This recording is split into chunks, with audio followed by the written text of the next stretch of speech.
Hakimlar aytadi yana. Kazzob odamda vafo yo'q. Undan vafoni kutmang, yolg'onchi odamdan. Malomatchi odamda do'stlik yo'q. Malomatchi odamda do'stlik yo'q.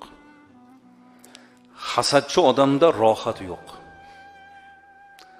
Baxil odamda insoniylik yo'q, odamgarchilik yo'q. Axloqsiz odamda baxt yo'q. Demak, kazzob odamda vafo bo'lmaydi. U ishonib unga xotirjam bo'lmang azizlar. Yolg'onchiligini sezdingizmi? Endi undan ishonchni kutmang endi.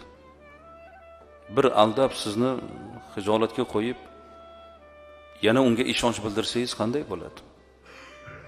Demak, yolg'onchi odamda vafo yo'q azizlar.